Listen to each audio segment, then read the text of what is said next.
तर हिवाळी अधिवेशनाच्या शेवटच्या दिवशी सभागृहामध्ये बोलताना उपमुख्यमंत्री एकनाथ शिंदेंनी अप्रत्यक्षपणे उद्धव ठाकरेंवर तोफ डागली।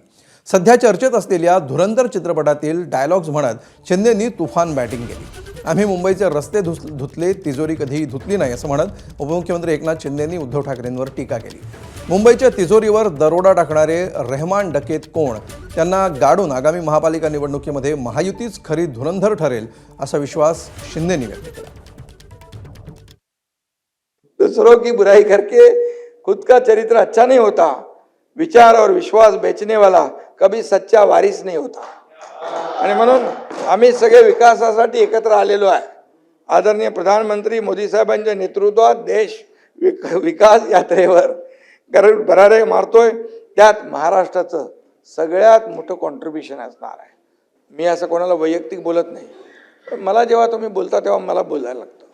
आणि म्हणून एवढंच सांगतो की मुंबई को लुटने वाला कौन है वो रहमान डकैत याचा शोध नक्की घेतला पाहिजे।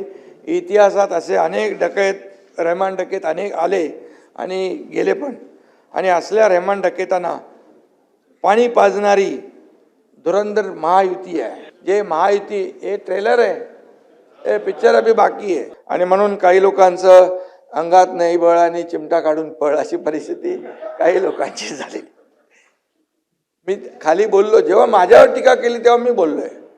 काही लोक पर्यटन करून गेले सभापती महोदय, अरायवल आणि डिपार्चर पर्यटनासाठी आले। अरायवल आणि कोणी वैयक्तिक घ्यायची गरजच नाही, मी वैयक्तिक कोणावर आरोप करत नाही।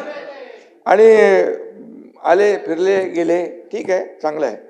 पण सभागृहामध्ये एकही प्रश्न न विचारणारे देखील सदस्य आपण पाहिले। एबीपी माझा, उघडा डोळे बघा नीट।